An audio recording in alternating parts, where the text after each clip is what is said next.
자, 오늘은 이제 7장을 들어가겠습니다. 자료에 있는 말씀, 로마서 3장 25절, 26절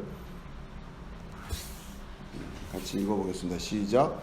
이 예수를 하나님이 그의 피로써 믿음으로 말미암는 화목제물로 세우셨으니 이는 하나님께서 길이 참으시는 중에 전에 지은 죄를 간과하심으로 자기의 의로우심을 나타내려 하심이니 곧 이때에 자기의 의로우심을 나타내사 자기도 의로우시며 또한 예수 믿는 자를 의롭다 하려 하심이라. 아멘. 지금 보면은 로마서 3장 25절에서 26절을 꽤 오랫동안 하고 있죠.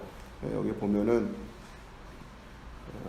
책에도 보면은 기독교 신앙의 아크로폴리스 이렇게 이야기한다고 하는데, 그렇게 이야기하는 분도 있다고 하는데, 기독교 교리에 있어서 굉장히 중요한 해석이 여기에 많이 집중되어 있다고 하는 거죠. 핵심적인 표현들이 다 들어가 있기 때문에 한 단어 한 단어 표현을 굉장히 세심하게 잘 보고 있어요. 자, 그러면서 우선은 앞에 내용을 쭉 읽으시면 될 것 같고, 126페이지에 가면 이 속죄에 대한 또 고백이 나와 있는데, 나눠드린 자료를 보세요. 나는 그리스도가 나의 용서와 완전한 칭의를 위해서 행하신 속죄가 완전 충분하다는 것을 알았다. 일순간에 나는 믿었고 복음의 평안을 체험한 것이다. 자, 이렇게 되어 있습니다. 지금 신앙 고백이에요. 여기 책에 보면 윌리엄 쿠퍼라는 사람의 신앙 고백이에요.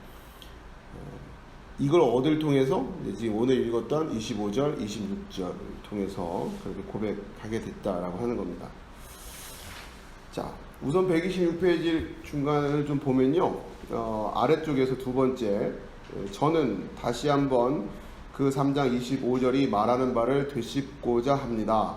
그 말씀은 3장 26절 말씀의 연결되는 것입니다. 그리스도 예수 안에 있는 구속으로 말미암아 그의 은혜로 값없이 의롭다 하심 얻는다는 것이 지금 우리에게 가능하다는 것, 그것이 바울 사도의 위대한 좋은 소식입니다. 달리 말해서 지금 구원의 길이 있는데 그것은 율법과 별도의 것이며 우리가 율법을 준수하느냐에 달려있지 않다는 것입니다. 이건 우리가 지난번에 봤죠. 율법 외에 하나님의 한 의가 나타났다. 이렇게 그 표현을 어떻게 이해할 것이냐, 율법이 폐기된 거냐, 그게 아니라 율법과는 별개로 그렇게 이해하는 거죠. 율법의 길도 있고 또 다른 길이 있는데, 근데 율법의 길로는 안 된다는 거예요. 그렇죠? 그렇게 이해하라는 거죠. 자, 계속 읽을게요. 그것은 그리스도 안에 있는 거저 주신 길입니다. 하나님께서는 그리스도 안에서 우리를 대속하셨고 25절과 26절은 그 대속함이 어떻게 일어났는가를 설명하고 있는 것입니다. 여기에서 이제 보면 그리스도 안에 있는 거저 주신 길, 그렇죠? 이 표현이 불편한 분들이 있을 거란 말이에요. 마음에 안 드는 분들이 있을 거예요. 예를 들면 여러분 상상을 좀 해보시면, 소위 말해서 이제 뭔가 이제 거룩한 삶을 살겠다라는 마음을 먹고서 일평생을 굉장히 금욕적으로 그렇게 수도 생활을 하는 수십 년 동안 살았다고 생각하면서 어떤 분이 그분한테 가서 그리스도 안에 있는 거저 주신 길이 있어요 이러면은 그분이 어떤 느낌일까요?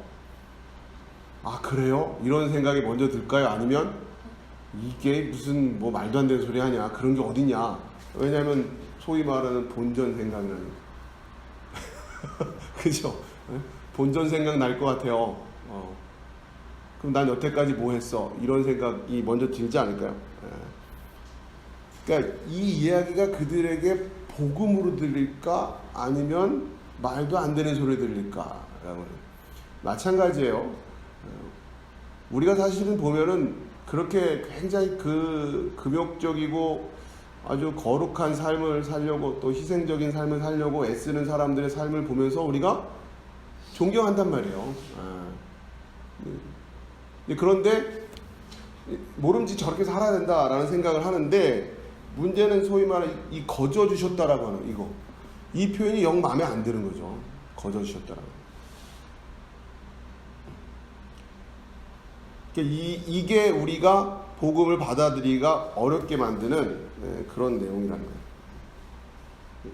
사람들이 이거를 이상하죠. 왜 이 복음을 안 좋아할까? 두 가지로 실제로 그렇게 사는 사람 입장에서는 마음에 안 들어할 것 같고, 지금 그래요? 지금이라도 이거 다 때려치고 그 복음으로 나는 구원 받아야겠다 이렇게 생각을 할까? 아니면 여전히 그 고행의 길을 가려고 할까? 또 그렇게 사는 사람들을 존경하는 마음으로 바라보고 있는 그런 입장에서 우리가 믿음이라고 하는 것이 그리스도 안에서 거저 주신 길이다, 은혜로 값없이, 이런 표현들이 우리가 복음을 받아들이는데 걸림돌이 된단 말이에요. 물론 이제 그것만을 이야기하고 있는 건 아니지만 아무튼 그 표현이 굉장히 값싸게 들린다는, 그것이 우리에게 복음을 쉽게 받아들이지 못하는 그런 이유 중에 하나라는 거예요. 자, 여러분도 한번 생각을 해보세요. 여러분이 실제로 그렇게 수십 년 동안을 금욕적으로 아주 그냥 뭡니까? 허벅지에 바늘을 찔러가면서 그렇게 살아왔는데 이 이야기를 누가 와서 한다. 그러면 그동안의 생활을 다 이게 쓸데없는 거였구나 라고 생각하고 복음을 받아들일지, 아니면 그 복음을 무시하게 될지, 여러분이 그걸 한번 깊이 생각을 해보시면 복음이라고 하는 게 사람들에게 쉽게 다가가지 못하는 그런 이유를 한번 생각할 수 있을 거라고 생각돼요.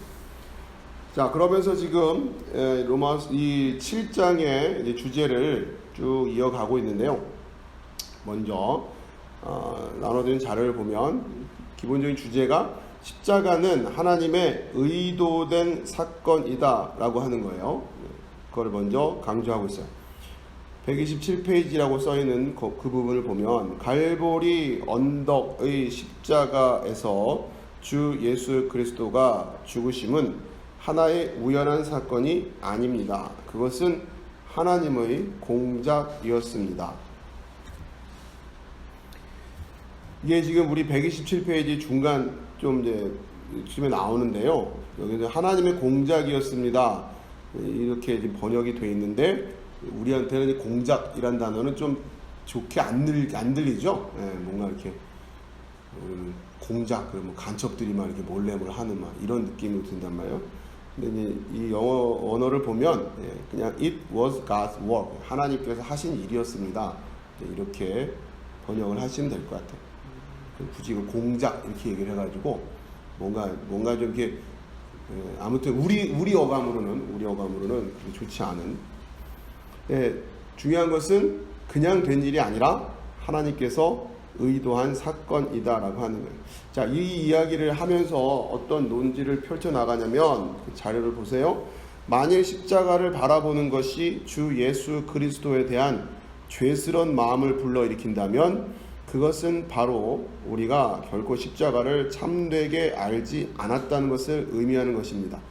그를 세우신 분은 하나님이십니다. 그것은 우연한 사건이 아니라 의도된 일이었습니다.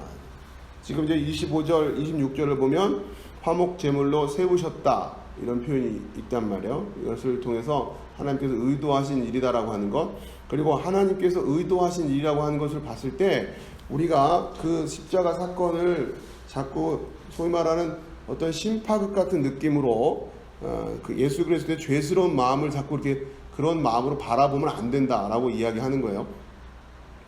자, 그러니까 이 로이드 존스 목사님은 굉장히 일관된 신학적인 입장을 가지고 있어요. 이따가 이제 그 후반부에 그 이야기가 나오지만 소위 이런 주 예수 그리스도에 대한 죄스러운 마음, 내가 죽었어야 되는데 하는 그런 안타까운 마음, 이걸 굉장히 경계하고 계세요. 그리고 나중에 후반부에 나오는 것이 이걸 소위 도덕 감화설이라고 하는 그런 표현을 쓰는데 그런 태도에 대해서 여기에 대해서 굉장히 이제 경계하는 이유가 있습니다. 그러니까 우리가 그 십자가 사건을 보고서 우리 마음이 참 뭉클해지는 거, 그걸 거부할 수는 없어요. 그게 자연스러운 거죠. 그러나 이제 여기서 강조하는 것은 뭐냐면 그러한 수준으로만 지금 바라보면 안 된다는 얘기를 하는 거예요. 자, 우선은 그런 전체적인 분위기를 좀 이해하시고 왜 그렇게 보면 안 된다? 1차적으로 하나님은 지금 그런 의도로 이 십자가 사건을 보고 너희들이 좀 마음이 좀 찡해졌으면 좋겠다, 그런 의도가 없으셨다는 거예요. 원래 하나님께서 십자가를 세우신 의도를 먼저 정확히 이해하고 나서, 그리고 나서 우리가 거기에 대해서 마음이 또 뭉클해지는 거, 그걸 뭐라 할 수는 없겠지만, 그걸 먼저 하나님의 뜻을 놓쳐버리고 먼저 너무 쉽게 이쪽으로 가버리면 곤란하다, 그 얘기하는 겁니다. 자, 사도행전 2장 23절 제가 여기 찾아놨는데요. 그가 하나님께서 정하신 뜻과 미리 아신 대로 내준 바 되었거늘 너희가 법 없는 자들의 손을 빌려 못 박아 죽였으나. 십자가 사건은 하나님께서 의도하신 하나님의 뜻이었다. 무엇 때문에 그것을 하셨느냐, 그렇죠? 그걸 이제 우리가 알아야 돼요. 이 논리를 잘 이해하십시오. 로드 존스 목사님의 이 설교는 굉장히 논리를 가지고서 이어지고 있고, 그 논리를 왜 펼치고 있는지에 대한 것도 어느 정도 이 배경 지식이 없으면, 이 논쟁을 왜 하고 있는지에 대한 걸 모르면 좀 어려울 수가 있어요. 우선은 이 하나님께서 의도하신 사건이라고 하는 것, 이건 크게 말하면은 하나님의 섭리라고 하는 거예요. 그러니까 우리가 하나님의 섭리라고 하는 것을 놓고 우리가 너무 감정적으로 대응하면 안 된다는 얘기를 하는 거예요. 하나님의 섭리 가운데 있을 때 그것을 우리 입장으로 자꾸 비추어서 보기 시작하면 곤란하다라고. 조금은 우리가 담담하게 그것을 바라볼 수 있어야 된다는. 자, 그러면서 왜 그 하나님께서 그것을 행하셨을까? 의도가 무엇이었을까? 십자가의 목표는 도대체 뭐냐? 그 이야기가 이제 이어집니다. 128페이지 책도 그 페이지를 펴놓으시고 자료를 보시면 첫 번째 나타내사라고 하는 이 단어를 좀 연구를 하고 있죠. 나타내사 넘기시고요. 자, 십자가의 사건의 목표가 뭐냐? 왜 그 일을 하셨는가? 첫 번째는 나타내려고. 그럼 뭘 나타내려고? 이 페이지 그거예요. 하나님은 어떤 것을 보여주고 확증하고 있으며 어떤 표징을 주고 있습니다. 나타내셨다는 거예요. 어떤 표징입니까? 자기의 의로우심입니다. 자, 다시 성경을 보시면 25절 천천히 좀 보시자고요. 이 예수를 하나님이 그의 피로 믿음으로 말미암는 화목 제물로 세우셨으니, 그렇죠? 왜 그 뒤에가 왜 이는, 그렇죠? 이는 하나님께서 길이 참으시는 중에 전에 지은 죄를 간과하심으로 자기의 의로우심을 나타내려 하심이니. 십자가를 세우신 목적이 뭐라고요? 자기의 의로우심을 나타내려고 하는 거예요. 이해하시겠어요? 네. 그러니까 우리가 얼핏 생각할 때는 십자가를 왜, 하나님 십자가를 왜 했나? 그러면 그냥 우리를 용서하시려고 뭐 이렇게 생각할 수 있잖아요. 그런데 로마서 3장 25절에서는 지금 그 얘기가 아니란 얘기예요. 여러분 그걸 잘 이해하시라는 겁니다. 자기의, 그러니까 지금 사도 바울이 이야기하고 있는 것은 십자가를 세우신 목적이 뭐냐? 그러니까 화목제물을 세웠다. 예수를 화목제물을 세우신 목적이 뭐냐? 자기의 의로우심을 나타내려고 하는. 자, 그게 중요하다는 거예요. 자, 이 의라고 하는 건 128페이지 맨 아래쪽에 밑에 두 번째 줄, 우리가 이 의라는 것을 살펴보았던 것과 같이 그것이 뜻하는 것은 의한 길이라는 것을 알았습니다. 21절의 그러나 이제는 율법 외에 하나님의 의가 나타났다고 하시는 하나님의 방법, 인간에게 의를 주시는 하나님의 방법이란 의미를 가지고 있습니다. 그러나 여기서는 그것을 의미하지 않습니다. 사도는 하나님께서 자기의 의를 천명하시는 어떤 길을 행하셨다는 것을 말하고 있습니다. 하나님께서 우리에게 주신 의가 아니라 하나님 자신의 영광스러운 속성 가운데 하나인 의를 의미하고 있는 것입니다. 자, 21절에 이제는 율법 외에 하나님의 한 의가 나타났으니, 여기에서 말하는 의라고 하는 것은 하나님의 속성이라는 어떤 측면보다는 율법을 통해서가 아닌 또 다른 방법을 통해서라는 그런 의미가 더 강했다고 하는 거예요. 지금 이 설명하는 게 하나의 방법이나 길이라는 측면에서 또 다른 방법을 제공해 주셨다. 물론 그것이 하나님의 의와 충돌되지 않는다는 의미이기 때문에. 그런데 지금 25절에서 말하는 자기의 의로우심을 나타낸다 할 때 이 의라고 하는 것은 하나님의 속성과 관련되어 있는 의라고 하는 거예요. 그러니까 다시 정리하면 십자가 예수를 화목제물로 세우신 이유가 뭐였다? 하나님의 의로, 자기의 의로우심을 나타내려고. 이거를 좀 더 일반적인 표현하면 하나님의 뭐? 속성, 하나님은 어떤 분인가 라고 하는 것을 나타내기 위함이라고 하는 거예요. 근데 이제 뒤에 나오지만, 뒤에 계속 나오겠지만, 이 하나님의 속성에는 몇 가지 종류가 있다 그랬죠? 두 종류가 있다 그랬죠? 어떤 종류? 비공유적 속성과 공유적 속성이 있단 말이에요. 그러니까 비공유적 속성은 우리 인간은 짐작도 못하는 그런 속성이라고 했고, 공유적 속성이라고 하는 것은 우리도 문화를 이루면서 살고 있기 때문에 우리도 어느 정도는 미루어 짐작하게 하는 그런 측면, 사랑이시다, 공의로우시다, 이런 부분은 공유적 속성에 해당되겠죠. 그러니까 그런데 문제는 뭐라고 했어요? 공유적 속성은 뭐 때문에 오해하기 쉽고, 우리식으로 생각해서 오해하기 쉽고, 비공유적 속성은 짐작도 못해서 오해하기 쉽고, 이런 거란 말이에요. 그러니까 하나님의 의라고 하는 부분도 우리식으로 공의로운 하나님을 생각하다 보면 자꾸 이제 놓치게 된다는 얘기예요. 자, 그런 특성이 있다고 하는 것을 우리가 염두에 두고 성경이 말하고 있는 하나님의 공의라고 하는 이 하나님의 속성을 우리가 알아야 되는데, 그 하나님의 공의, 하나님의 의라고 하는 것을 뭘 가지고 하나님이 지금 우리에게 나타내셨다? 십자가. 그래서 화목제물로 세우셨는데, 그걸로 뭘 알아라? 하나님의 의로우심을 알아라 라고 하는 목적이었다고 하는 거예요. 그렇죠? 그거를 잘 이해하셔야 하는 겁니다. 그러니까 오늘 요 25절을 여러분이 우리 한글 성경이 번역한 거하고는 조금 다른 맥락에서 여러분 좀 이해하셔야 돼요. 성경 원어는 또 좀 다른 얘기를 하고 있으니까. 자, 129페이지예요. 129페이지. 그냥 자료를 보시죠, 자료. 129페이지라고 되어 있는 거 있죠. 율법 외에 하나님의 의가 나타났다. 하나님께서 우리에게 주신 의가 아니라 하나님 자신의 영광스러운 속성 가운데 하나인 의를 의미하는 것입니다. 그것은 하나님의 정당성과 고유한 하나님의 도덕적이고 거룩하시고 공의로우신 의의 성품을 의미하는 것입니다.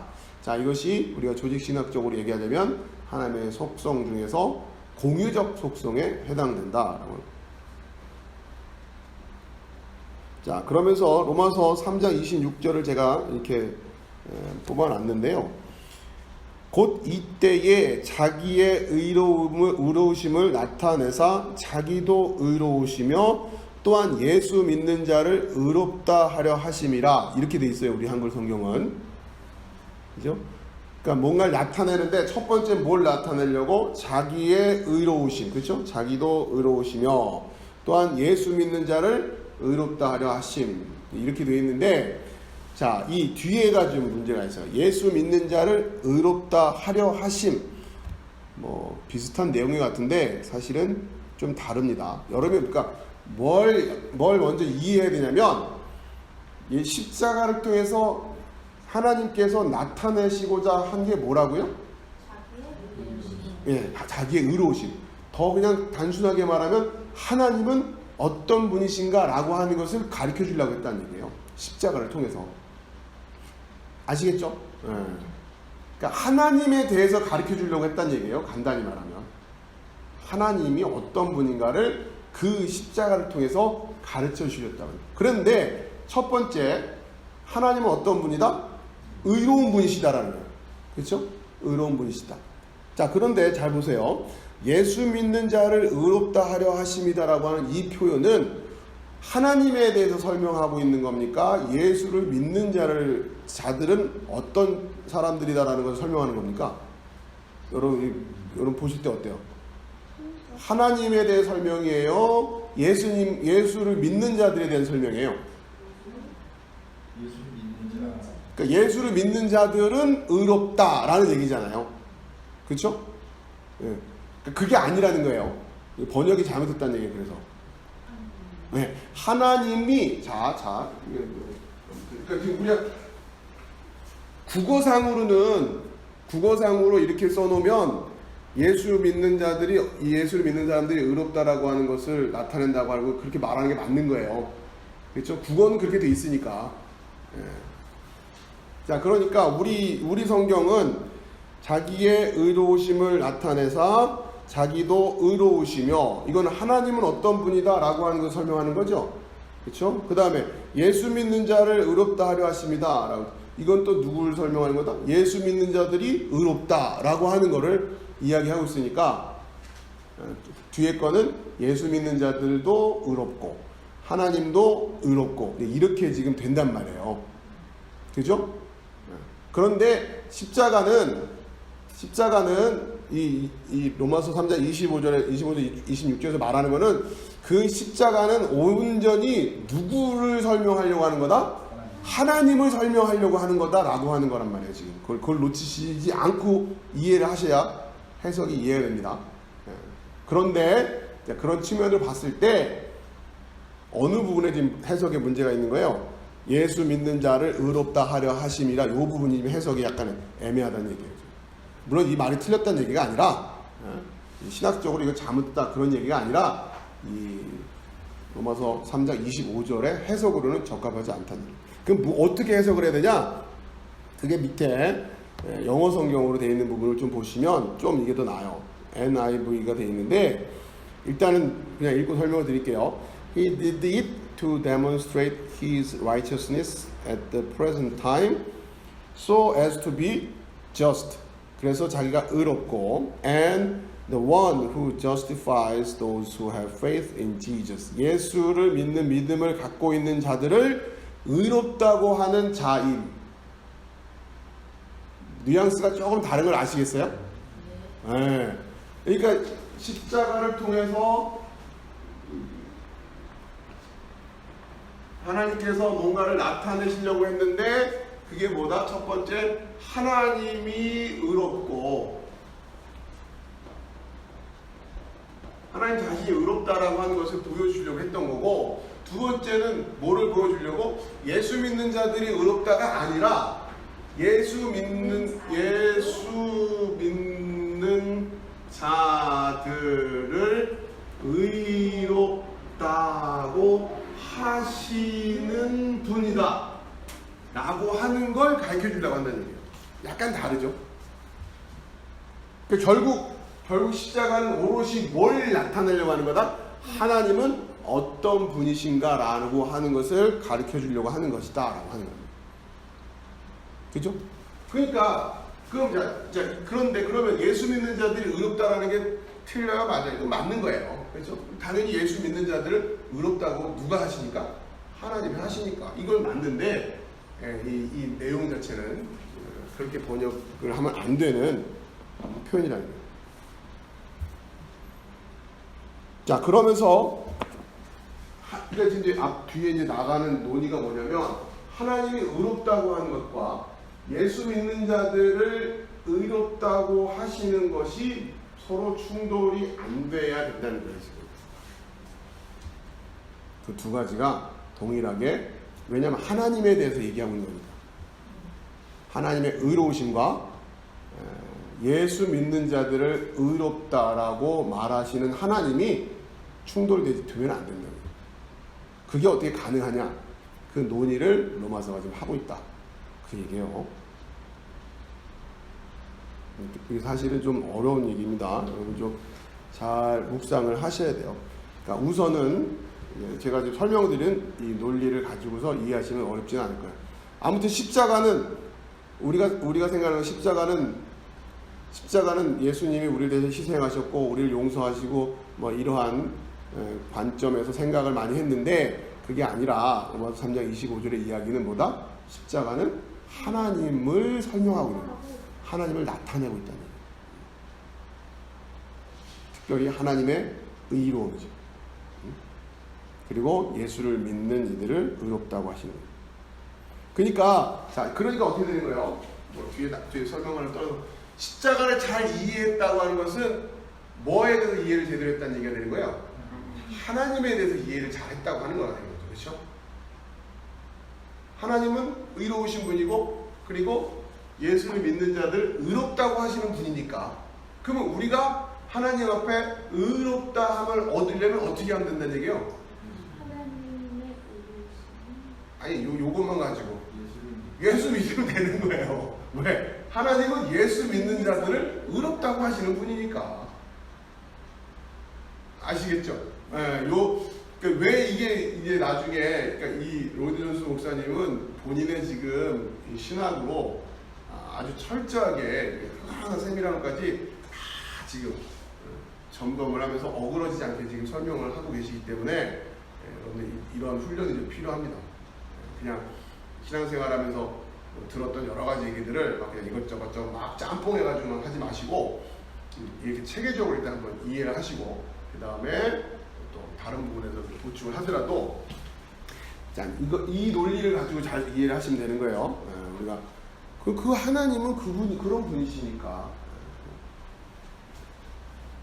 자, 그러면서 앞에 율법 외에 하나님의 의가 나타났다고 할 때는 이제 뭘 생각하면 되는 거예요? 율법 외에 요거 그렇죠? 하나님은 예수를 믿는 자들을 의롭다고 하시는 분이구나라고 하는 그게 이제 뭘 통해서 확실히 드러났다? 십자가를 통해서 드러났다고 하는 거예요. 그러니까 이제 뭐 해라? 예수를 믿고 그 의로움을 받아라 그 초청을 한다는 거예요. 그게 복음이라고 하는 거예요. 자, 이제 그 뒤에 나와 있는 이야기는 이제 이 하나님의 의로움과 예수 믿는 자들을 의롭다고 이렇게 말하는 게 충돌이 안 생기나 그 이야기를 이제 진행하는 겁니다. 자, 그러면서 또 두 번째 거기 이제 자료를 보시면 의로라고 하는 전에 지은 죄를 간과하심으로 이게 연결되는 거예요.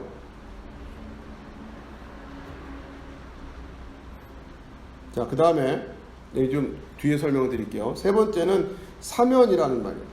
사면 129페이지에 사면 아래쪽에 보면 사면이란 말이 나오고 자료를 보시면 알 겁니다. 이 파레시스라는 단어인데 로이드 존스 목사님은 이 파레시스라고 하는 단어의 번역이 좀 문제가 있다. 특히 그러니까 이 킹 제임스 번역이라고 하는 흠정역이라고 하는 이게 가장 보편적으로 이렇게 사용하던 성경인데 이 번역만큼은 문제가 있다. 이렇게 얘기합니다. 자, 우리 성경은 볼게요. 거기 보면은 2페이지에 로마서 3장 25절에 이 예수를 하나님이 그의 피로써 믿음으로 말미암는 화목제물로 세우셨으니 이는 하나님께서 길이 참으시는 중에 전에 지은 죄를 간과하심으로 자기의 의로우심을 나타내려 하심이니 우리 성경은 오히려 로이드 존스 목사의 취지에 맞게 번역이 됐어요. 간과하심 이 표현이 맞다는 거예요. 자, 일단 넘기시고요. 3페이지로. 자, 그런데 거기에 이제 로마서 3장 25절에 보면 첫 번째 그 성경은 킹 제임스 버전 KJV 1900 이렇게 되어 있죠. 거기에는 그 헬라어가 어떻게 번역되어 있냐면 remission이라고 번역되어 있어요. 이거는 용서, 사면 이런 뜻이에요. 용서 간단히 말하면. 자, 그런데 이 로이드 존스 목사님이 이야기하고 있는 RSV 버전 그 아래쪽에 있죠. 그거는 he had passed over 이렇게 간과했다 이렇게 지금 번역을 했다고 하는 거예요. 자, 정리를 해드리면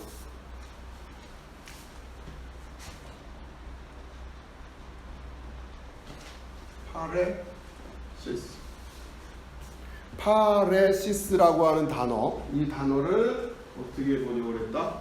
킹 제임스 버전은 remission. 이거는 그냥 용서.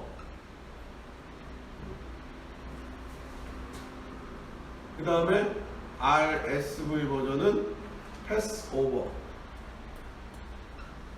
이거는 건너뛴, 간과. 우리 성경 이제 로드런스 목사님 입장에서는 잘 번역을 한 간과했다. 무슨 차이가 있느냐? 이런 차이가 있다고 하는 거예요. 우선 3페이지 나눠진 자료 거기에 보면은 130페이지 페이지 130 해가지고 보면은 죄를 사면한다라고 한 것과 죄를 간과한다고 하는 것은 무슨 차이가 있느냐? 그게 예민하게 지금 민감하게 지금 말씀을 연구하고 계시죠. 간단한 단어 하나가 가지고 있는 의미들을 깊이 보신단 말이에요. 자, 죄를 간과한다고 하는 것은 이것은 불문에 붙이다라는 의미란 말이에요. 그러니까 그냥 넘어간다는 얘기예요. 자, 그러면 어떤 차이가 있냐면 밑에 있어요. 죄를 사면한다라고 하는 얘기는 죄에 대한 하나님의 진노하심이 없어진다라고 하는 의미를 갖는다는 거예요. 그러나 죄를 간과하다고 하는 것은 죄에 대한 하나님의 진노는 여전히 유효한데 그러나 어떤 특정한 대상은 그냥 넘어가는 거다. 이 차이라는 거예요.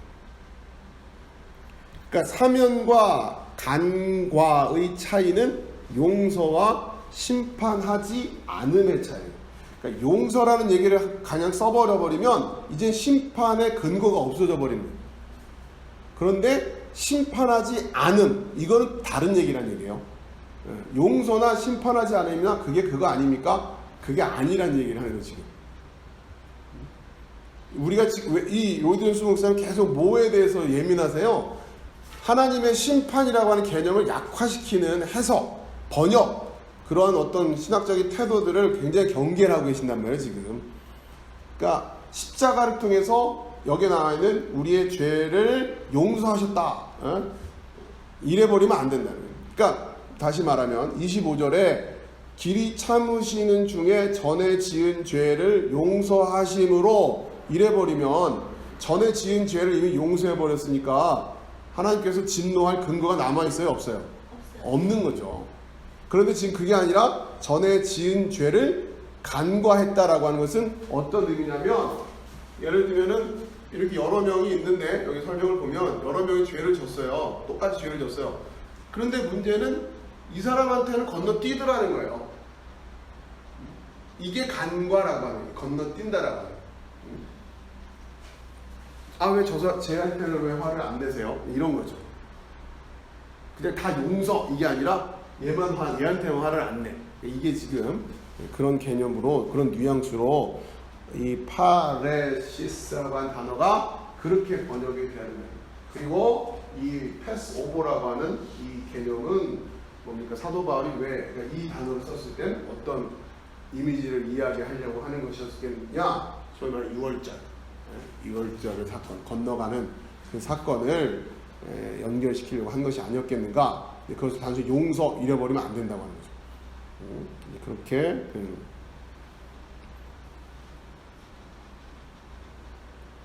자, 어쨌든 우리 성경은 번역이 잘 돼 있으니까 여러분 이 부분에서는 그냥 크게 부담 없이 우리 성경으로 전에 지은 죄를 간과하신 것.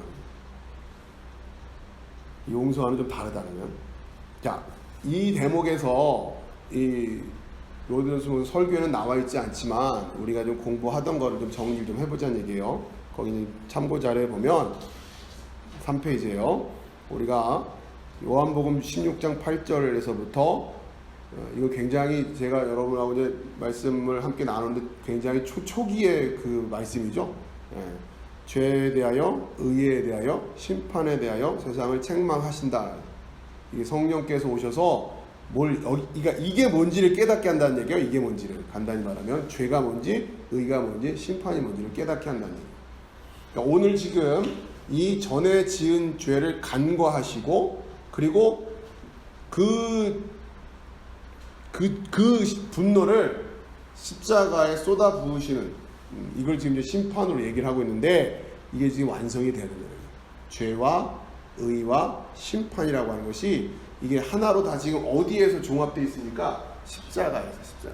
예수님이 지금 요한복음 16장에서 하신 이야기는 결국 죄에 대해서, 의에 대해서, 심판에 대해서 제대로 이해하게끔 해주시는 분이 성령님이시다. 이 얘기는 그 말인 즉슨 우리가 뭘 정확히 알아야 된다? 십자가의 의미가 뭔지를 정확히 알아야 된다고 하는 거예요.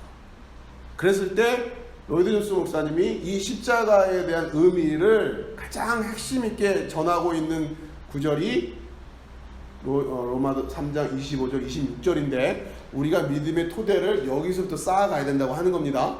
그럴 때 십자가가 뭡니까? 라고 물어보면 제일 먼저 뭐부터 얘기를 하기 시작해야 된다? 십자가는 하나님께서 뭔가를 나타내시기 위해서 세우신 거다, 이렇게 이해해야 된다는 거예요. 먼저 그게 뭡니까? 하나님의 의.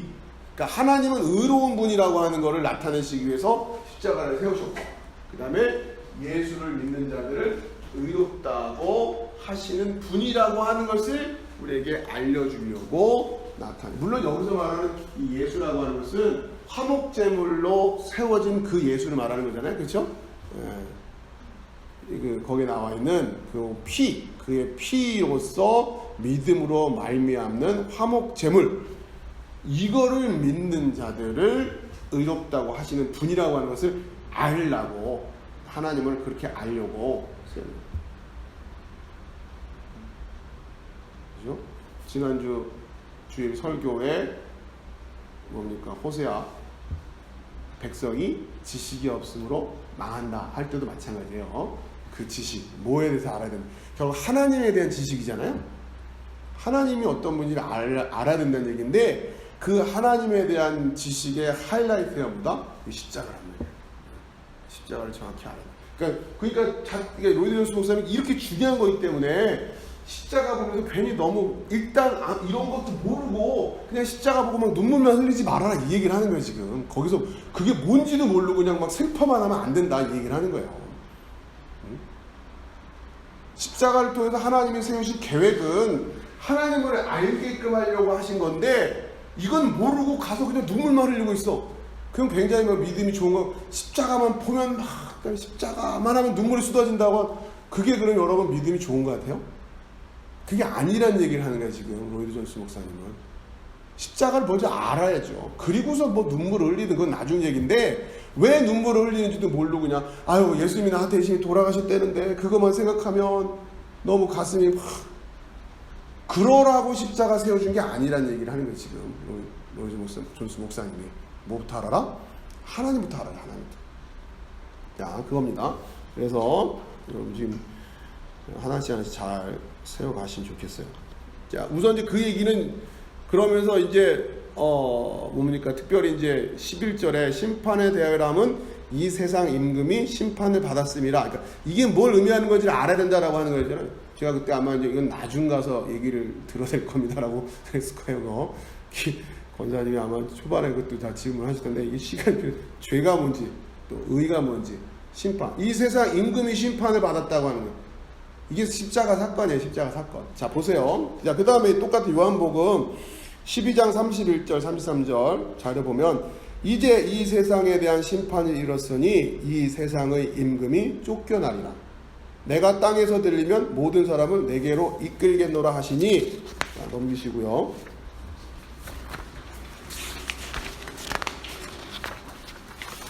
이게 뭔 얘기냐? 33절. 이렇게 말씀하시면 자기가 어떠한 죽음으로 죽을 것을 보이심이로라. 그러니까 이 세상 임금이 심판을 받았다라고 하는 것은 결국 뭘 얘기하는 거다? 예수 그리스도의 십자가 사건을 의미하는 거예요. 근데 왜 이 세상의 임금이에요? 그게 이제 요한복음 1장 9절에서 12절 그 얘기잖아요. 참 빛 곧 세상에 와서 각 사람에게 비추는 빛이 있었나니 그가 세상에 계셨으며 세상은 그로 말미암아 지은 바 되었으되 세상이 그를 알지 못하였고 자기 땅에 오매 자기 백성이 영접하지 아니하였으나. 그죠? 예수님이 이 세상에 뭐라고요? 임금이에요.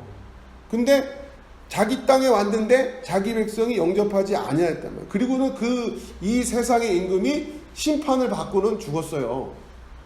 그걸 십자가 사건이라고 하는 거예요. 그러면서 12절, 영접하는 자 곧 그 이름을 믿는 자들에게는 하나님의 자녀가 되는 권세를 주셨으니. 자, 이게 로마서하고 연결이 되시죠? 같은 얘기를 하는 거잖아요, 지금. 그러니까 결국 요 부분이란 말이에요. 요거. 그 임금의 심판.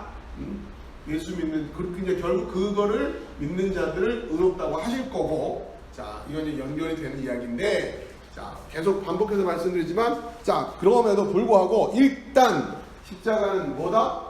하나님을 나타내는 거다. 하나님이 어떤 분인가라고 하는 것을 가르쳐주고 있는 거다라고 하는 얘기예요. 여러분 그거를 명확하게 세우셔야 됩니다. 먼저 거기서부터 시작되는 거예요. 그러니까 계속 지금 로이더스 목사님은 뭡니까 지금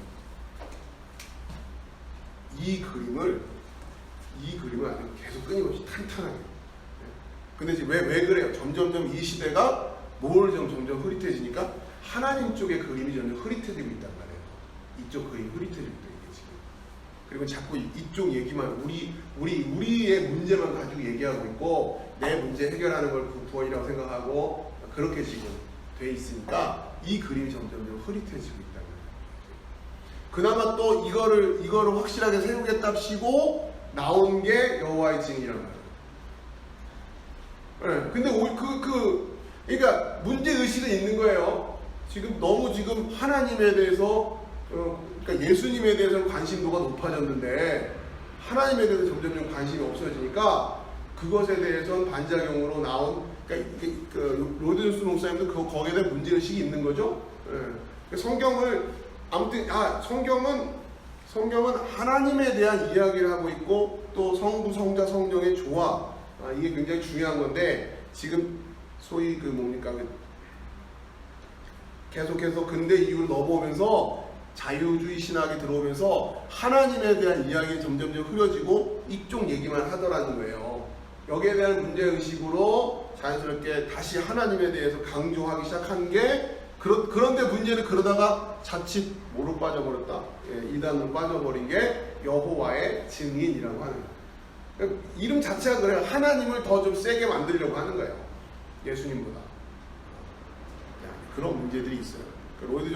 로이더스 목사님은 계속해서 이 하나님의 영역에 대한 부분을 흐릿하게 만들지 않으려고 그런 신학적인 관점을 가지고 이야기해요. 자, 그러다 보니까 십자가 역시 우리 십자가는 뭐가 제일 먼저 각인이 많이 되는 예수님 쪽이 많이 예수님에 대한 사역으로 많이 생각돼 있단 말이에요. 그게 아니라는 게 아니라 잘 이해하세요. 이 로마서 사도 바울이 여기서 지금 이야기하려고 하는 이 부분에 있어서 하나님께서 세우신 것이다. 십자가를 기획하신 분이 하나님이시다. 이 얘기예요 지금. 뭐 때문에? 하나님을 지금 나타내려고. 하나님이 이런 분이라는 걸 가르쳐주려고. 그겁니다. 자, 4페이지 중간에 131페이지 로마서 3장 25절 26절 다시 이제 읽고, 이 예수를 하나님이 그의 피로써 믿음으로 말미암는 화목제물로 세우셨으니 이는 하나님께서 길이 참으시는 중에 전에 지은 죄를 간과하심으로 자기의 의로우심을 나타내려 하심이니. 자, 우선 여기서 전에 지은 죄를 간과하시다라고 이 부분에 대한 설명을 또 이제 해야 되는 거예요. 자, 여기서 일단은 좀 전에 우리가 배운 내용이 간과하심을 용서하심으로 이해하면 안 된다. 그 얘기였어요. 그렇죠? 간과예요. 이건 다르다. 우리 성경은 잘 번역이 됐어요. 자, 26절. 곧 이때에, 그러니까 이때와 전에 지은에서 그 전에가 지금 대비가 되고 있다고 하는 거예요. 자, 이때에 자기의 의로우심을 나타내사 자기도 의로우시며 또한 예수 믿는 자를 의롭다 하려 하심이라. 근데 사실 이게 아니라 자기도 의로우시며 예수를 믿는 자를 의롭다 하시는 분이심을 나타내시려, 이렇게 되는 거죠. 그래야 된다는 거예요. 자, 그래서 아래쪽 내용을 봅시다. 하나님께서 옛 시대의 죄, 옛 언약 아래서의 죄, 구약 시대에서의 죄를 간과하셨다고 말하는 것입니다. 그의 핵심은 하나님께서 그것을 행해온 것이며 하나님께서 그때 행한 어떤 일, 괄호에 제가 이제 보충해 설명한 거예요. 길이 참으심에 대해 무엇인가를 행하시기 위해서 예수 그리스도를 이제 세우셨다는 것입니다. 자, 그 이전은 뭐였느냐? 이때에 라고 하는 것은 이제 십자가를 통해서 하나님이 그것을 나타내시는 그 순간이죠. 그것이 지금 이때이고, 그러면 그 전은 간단히 말하면 십자가 전에는 자 이렇게 표시를 해서 십자가 이때부터 이제 이때는이에요. 이때는 그럼 이거는 그 전에 지은 죄를 간구하시. 그럼 십자가 전에는 하나님은 뭐 하셨다는 얘기예요? 간구하고 계신다는 간구. 이 시대는 뭐 하는 시대예요? 하나님 계속해서 간구하고 있어요. 지금 넘어가 해주시고 계셨다는 얘기예요.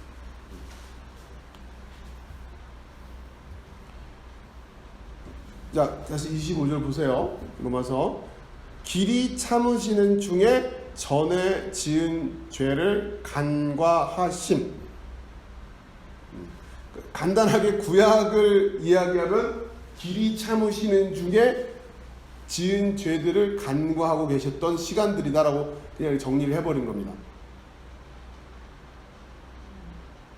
자, 다시 4페이지 4번 아래쪽에 길이 참으심 같이 설명을 할게요. 130페이지 구약 시대에 하나님은 자제하심과 관용하심 속에서 그때 사람들의 죄를 간과하시고 눈감아 주시고 지나치셨던 것입니다. 자, 이렇게 써 있어요. 이걸 설명드리면 이런 거예요. 괄호 속에 제가 이제 쓴 건데, 즉 구약의 제사는 사실 뭐였다? 길이 참으심이었다니. 그러니까 여기에서 지금 제사를 계속 지내왔는데 구약 제사, 그러니까 이걸 통해서 죄 용서받고 해온 게 아니라 사실은 뭐였다? 길이 참으시고 계셨다는 얘기예요. 길이 참으시고. 지금 이건 유대인 사도 바울이 쓰고 있는 얘기라는 거예요. 자기가 이제 복음을 깨닫고 보니까 구약 시대는 뭐였다? 하나님이 길이 참고 계시는 거였어요. 그걸로 지금 뭐가 해결됐던 게 아니라 그냥 길이 참으시고 계셨다는 얘기예요. 자, 거기에 대해서 사도행전 17장 30절 이하에 보면 알지 못하던 시대에는 하나님이 간과하셨거니와 이제는 어디든지 사람에게 다 명하사 회개하라 하셨으니, 자, 괄호는 제가 얘기하는 거고요. 전에는 구약의 제사 외에는 하나님의 의가 없었대요. 그러니까 율법 외에 하나님의 한 의가 나타났다는데 그 전에는 그냥 율법밖에 없었으니까, 그죠? 그걸로 그냥 구약 제사밖에 드릴 수가 없었잖아요. 근데 이제는 율법 외에 하나님의 한 의가 나타났다는 거예요. 자, 그런데 그 율법 시대에 나타났던 그건 이제 돌이켜서 보니까 이제 그러니까 하나님이 어떤 분인가라고 하는 것을 알고 나서 보니까 바울이 보기엔 이 시대는 다 뭐였다? 하나님이 길이 참으시고 계셨던 거란 말이에요. 길이 참으시고. 자, 5페이지죠? 제가 나눠드린 자료부터 보시고 31절 그 뒤에 맨 위에 이는 정하신 사람으로 하여금 천하를 공의로 심판의 날을 작정하시고 이에 그를 죽은 자 가운데서 다시 살리신 것으로 모든 사람에게 믿을 만한 증거를 주셨음이니라 하니라. 자, 여러분 이게 무슨 얘기냐면요, 이런 거예요. 이제 십자가 때문에 그러니까 전에는 오히려 길이 참으셨어요.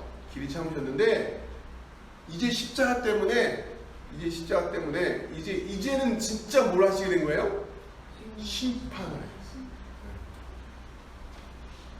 믿지 않는 자들, 그러니까 하나님의 의 안에 들어오지 못하는 자들을 심판할 수 있는 근거가 생긴 거예요. 그러니까 어떻게 생각하면 여기는 우리가 흔히들 율법의 시대고 여기는 은혜의 시대다 그래가지고 이 은혜의 시대가 율법의 시대보다는 훨씬 세월이 이제 좋은 느낌이 들잖아요. 여기는 믿기만 하면 구원해 주신다고 하니까 이때보다는 여기가 또 굉장히 좀 소프트한 느낌이 든단 말이에요. 근데 실상은 그런 게 아니란 말이에요. 이제는 어떻게 할 수 있는 거예요? 하나님이 아무 때고 이제 심판을 하실 수가 있는 거예요. 이때는 이 논리로 얘기하자면 이때는 하나님이 심판할 수가 없어요. 심판하는 순간 어떻게 되니까? 간단히 말하면 다 그냥 그러니까 길이 참아주신 거예요. 그리고는 여기서 하나님의 의를 나타내시고 이제는 이제는 하나님의 하나님의 이 은혜로 말미암아 이제 진짜 구원의 길이 열렸기 때문에 이제야말로 하나님은 아무 때고 뭘 하실 수 있는 거다? 심판할 수 있게 된 거죠. 그러니까 지금 더 바짝 귀찮고 빨리 복음을 받아들여야 됩니다. 그러니까 그 얘기입니다. 그런 이해를 하시고서 31절을 다시 보시면 제가 나눠드린 자료의 31절을 보시면 이는 정하신 사람으로 하여금 천하를 공의로 심판한 날을 작정하시고 이에 그를 죽은 자 가운데서 다시 살리신 것으로 모든 사람에게 믿을 만한 증거를 주셨음이라 하니라. 이제는 변명의 여지가 없다 이 얘기예요. 자, 계속 읽어 나갈게요. 133페이지에 되어 있는 거. 오늘 좀 내용이 좀 만만치 않기 때문에 그 요약한 걸 가지고 쭉 이어나갑니다. 옛 제도 아래에서는 근본적인 의미에서 죄를 처리할 방안이 없었다는 것입니다. 말하자면 구약시대의 그것은 단지 죄를 간과하고 덮어두는 하나의 방편에 불과했던 것입니다. 자, 그러면 구약 아래에서는 참으로 죄를 처리할 수 있었던 희생제사는 없었던 것입니다. 사실은 희생제사로 죄가 처리되는 게 아니었다는 얘기예요. 하나님은 계속해서 오래 참고 있었을 뿐이었다는 거예요. 자, 이제 이것이 우리가 지금 히브리서 공부하면서 지금 그것과 연결이 되죠? 그거하고 지금 히브리서에서는 더 나은 제사 이렇게 이야기를 하고 있지만 지금 로마서 사도 바울 같은 경우는 이제 로디오스 목사님 해석하기에는 지금 이렇게 구약의 희생 제사는 사실은 아무 의미가 없었던 거다.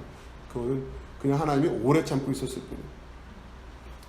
자, 그것들은 단지 죄의 문제를 참으로 해결할 수 있고 죽은 행실에서 양심을 깨끗하게 할 수 있으며 하나님에 대해 사람을 참으로 화해시킬 수 있는 장차 오실 이 희생을 예표하고 있었던 것 뿐이었습니다. 그러니까 구약 시대에는 어떻게 해야 되는 거예요? 이거를 알고 있었던 자들, 그렇죠? 이 율법의 의미를 알고 있었던 자들도 그것을 행하면서 여전히 뭘로? 믿음으로. 그러니까 구약 시대에는 율법 희생 제사로 구원받고 신약에서 믿음으로가 아니라 구약에서도 여전히 그 희생 제사를 통해서 하나님의 그 의를 바라보면서 물론 예수 그리스도가 오신 것처럼 명확하진 않겠지만 이 시대에도 이걸 본 사람들이 있다는 얘기예요. 그래서 그들은 그 시대, 그러나 지금보다는 명쾌하지는 않겠죠. 그런 그들을 믿음으로, 그들 역시 믿음으로 구원받은 것이다. 이렇게 얘기합니다.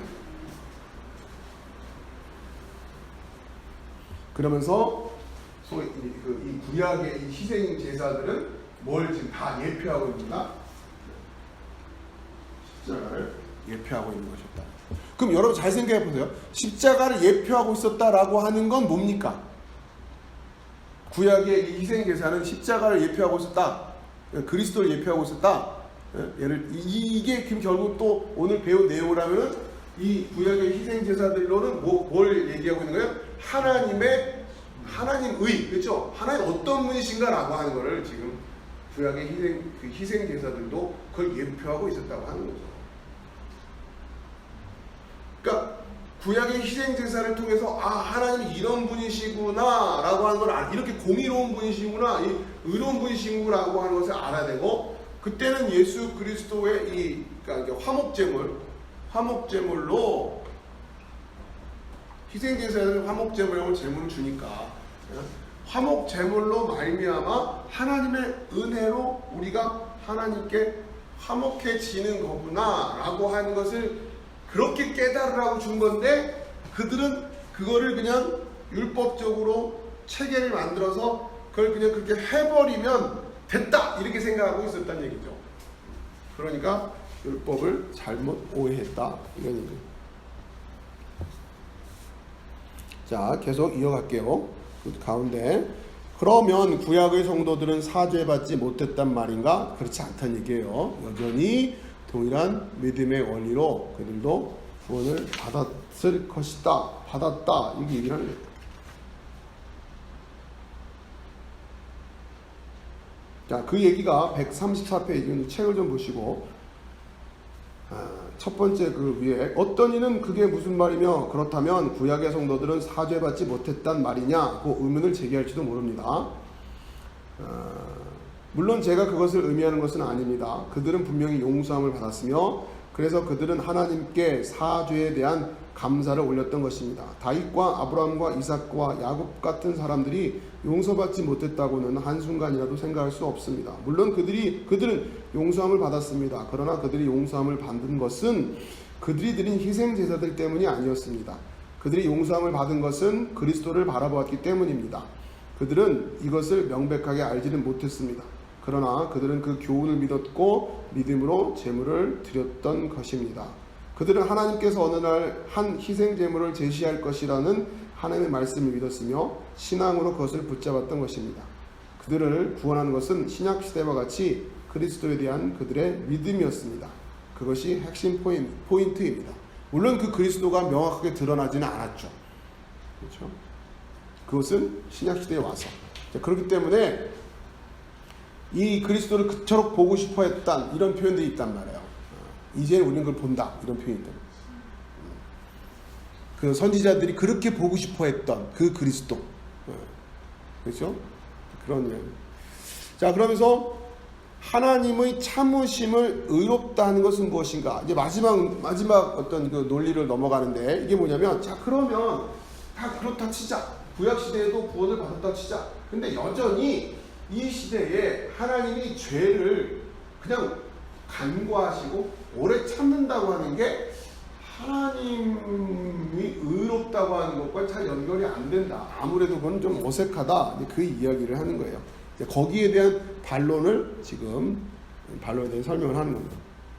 하나님이 죄를 간과하신다는 것과 하나님의 의가 어떻게 조화를 이룰 수 있는가? 로마서 2장 4절에 혹 내가 하나님의 인자하심이 너를 인도하여 회개하게 하심을 알지 못하며 그의 인자하심과 용납하심과 길이 참으심이 풍성함을 멸시하느냐. 자, 이 부분에 대해서 책에는 안 나와 있지만 제가 참고할 수 있기 때문에 한 건데 그렇게 생각할 수가 있단 말이에요. 그러니까 하나님의 오래 참으신다고 하는 게 하나님이 오히려 의롭다고 하는 것과 충돌을 일으키는 이런 반론이 있을 수 있는데 거기에 대해서 어떻게 그 하나님의 오래 참으심을 멸시할 수가 있냐. 그게 하나님이 의롭지 않다라고 그렇게 말한다는 게 그건 어불성설이에요. 우리가 회개하게끔 하기 위해서 오래 참고 있는 하나님을 대고 도리어 이런 식으로 얘기한다는 게 말이 되겠냐? 이렇게 좀 사도 바울이 이야기하고 있다는 것도 여러분 우선 아시고, 자, 그러면서 갈보리 언덕에서 하나님은 죄에 쏟아부을 진노를 그의 사랑하는 독생자에게 부으셨다는 것입니다. 자, 그 하나님의 오래 참으심이 하나님의 의와 충돌되는 게 아니다라고 하는 거예요. 그리고 그러니까 하나님은 죄를 아까 말한 대로 오래 참으시는 중에 전에 지은 죄를 용서하신 것이 아니고 간과했던 그 모든 것들을 지금 어디다가 예수 그리스도에게 쏟아부었다.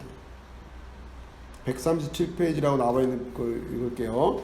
십자가는 하나님이 의로우시며 예수를 믿는 자를 의롭다 하시는 분이라는 것을 천명하는 것입니다. 십자가는 우리가 용서받았다는 것에 앞서 하나님에 대하여 선포하고 있는 것이다.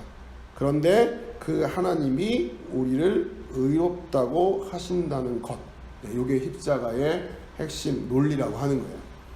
갈보리의 십자가는 단순히 하나님께서 우리를 용서하신다는 것만을 나타내지는 않습니다. 자, 넘기시겠습니다. 십자가는 단지 우리에게 감화를 위한 수단이 아닙니다. 이게 이제 도덕 감화설이라고 하는 거예요. 자, 그거는 좀 설명을 책에 어디를 보시면 되냐면 137페이지에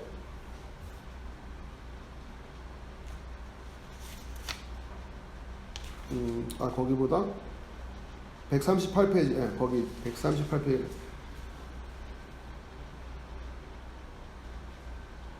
중간에 만일 여러분이 그 모든 것들을 알지 못한다면 여러분은 십자가를 알지 못하는 것입니다. 그것은 여러분이 속죄에 대한 소위 도덕 가마설을 전적으로 부정해야 하는 이유인 것입니다. 제가 꼭 한번 말씀드린 그대로 그 이론은 십자가는 오직 우리의 마음을 찢고 하나님의 사랑을 알게 해주는 것이라고 합니다. 자, 이게 무슨 얘기냐면 도덕 가마설이라는 게 이게 다 이제 연결이 되어 있는 거라. 자, 그 앞쪽에서 하나님, 우리 여기에 이제 불의함, 죄. 자, 여기서 지금 이제 로이드 존스 목사님이 비판하는 현대의 어떤 신학적인 그 흐름이 하나님의 심판, 이거를 잘 인정 안 하려고 한단 말이에요. 그죠? 네. 그러면서 어쨌든 십자가의 의미는 설명을 해야 되는 거 아니에요. 십자가 성경에 나와 있는데 십자가가 없다고 할 수는 없고. 자, 그런데 로이드 존스 목사님 입장에서는 뭐예요? 이 십자가의 의미는 하나님의 심판으로부터 우리가 이 하나님의 심판을, 이 문제를 어떻게 해결할 것이냐, 거기에 대한 답이다, 이렇게 설명하는 거잖아요. 그렇죠? 그런데 하나님의 심판을 얘기 안 하면서 십자가의 의미를 설명하려고 하다 보니 어떻게 설명하는 거예요?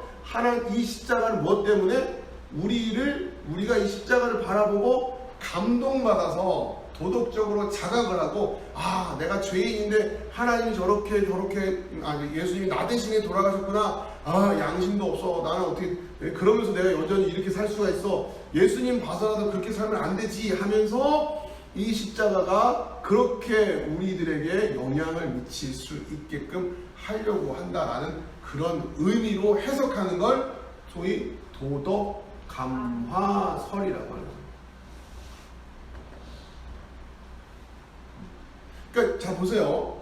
우리가 이제 이런 거죠. 갈보리에 예수님의 십자가를 바라보면서 내 죄를 회개하고, 우리가 예수님의 이걸 보면서 우리가 내가 이렇게 살면 안 되는데 하는 그런 취지로 이걸 이해하고 있는 것을 뭐라고 한다? 도덕 감화설이라고 한다. 다른 얘기를, 그러니까 이게 지금 그게 아니라, 이게 아니라 지금 이 설명을 해야 되는 거예요. 이 설명. 그죠?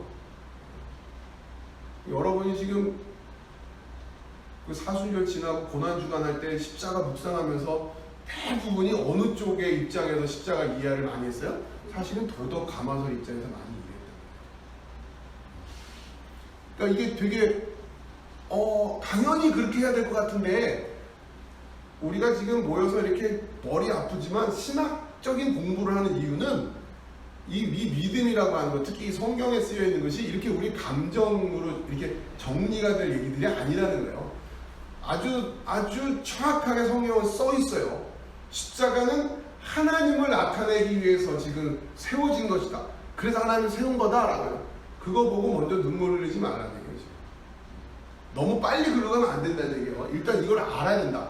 그리고 그 오래 참으셨던 하나님의 은혜, 그리고 그 아들을 통해서 그 하나님을 알게 하시고 율법 외에 또 다른 살 길을 만들어 주셔서 우리를 구원해 주시는 그 하나님의 은혜가 감격되어서 이제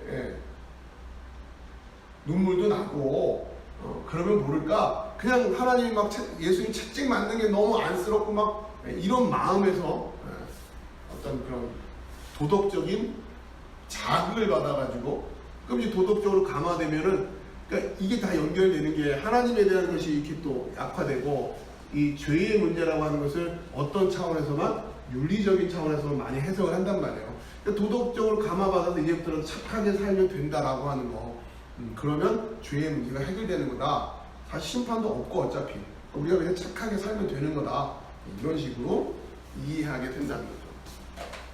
그게 지금 도덕 감화설이라는 거고, 로이드 존스 목사님은 이걸 굉장히 강하게 비판하는 거예요. 왜요? 이분 입장에서 지금 도덕 감화설이라고 하는 것은 이쪽을 지금 약화시키는 거예요. 하나님의 진노라는 개념을 도덕 감화설은 굳이 필요하지 않기 때문에.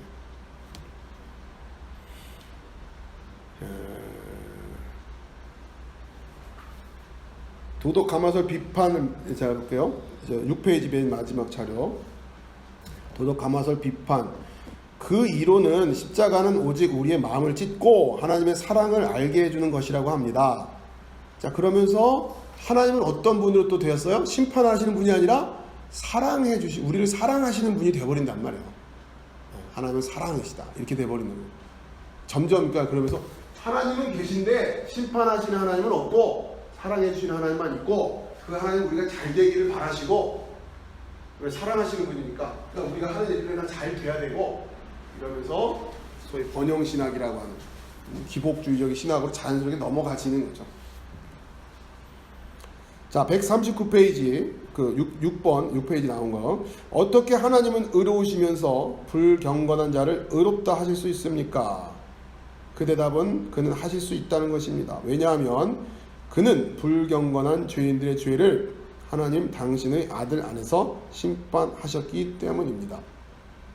그러니까 지금 이게 그 하나님의 의와 오랫동안 이 전에 지은 죄들을 간과하심으로 오래 참으셨던, 그러면서 하나님이 의롭다고 하는 것, 그리고 그 하나님의 그 의로우신 하나님께서 새로운 하나님의 그 율법 외에 또 다른 의를 우리에게 은혜로 베풀어 주셨을 때 이걸 보고 이걸 알고 그거를 믿는 그들도 의롭다고 해주시는 분이다라고 하는 거죠.